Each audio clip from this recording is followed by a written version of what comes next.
Cognitive biases are really how we colour our perception of the world. So we interpret the world in a highly biased way. We might selectively remember more negative things than positive things, for example. And if we want to improve our mental health, one of the really important things is to try and reframe experiences and to try and change these biases. But that is, of course, extremely difficult because often what we're up against is a whole lifetime of bias, because all of us have tendencies to interpret things in particular ways. And if we have even a slight tendency to interpret things in a more negative way, if you think about that, even in, say, one day, you might have 20, 30, 40 different episodes where you've interpreted something in a slightly negative way.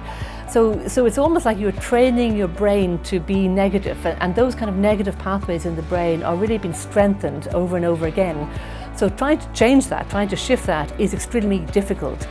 So I've often given the example, it's a little bit like if you imagine water trickling onto a beach and carving out a kind of little river, a riverbed in the beach.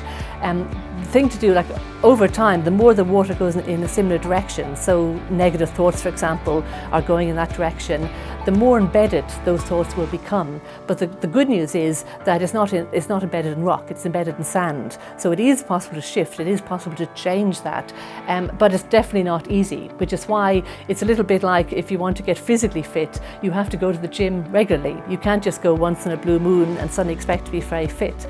If you want to get mentally fit, it's really important to stick with it. So almost every day you challenge your negative beliefs, you really think, are there other ways I can interpret things?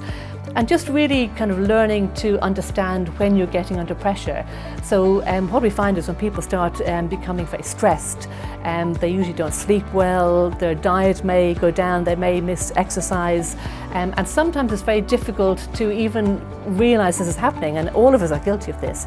You go through a very busy period where you might be very stressed, and it's very easy just not to realise that, and by the time you do realise, it's kind of almost too late. You've got into this cycle of really not a very healthy way of living. So I think it's developing our awareness, not only of our kind of everyday behaviours, like say the kind of diet we're eating, whether we're exercising enough, whether we're getting enough sleep, but also really challenging our thoughts. Are we becoming overly negative about the future? Are we overly negative about the feedback we're getting from other people? Or are there opportunities there? Are we actually being given very useful information that we can use to actually develop and improve ourselves?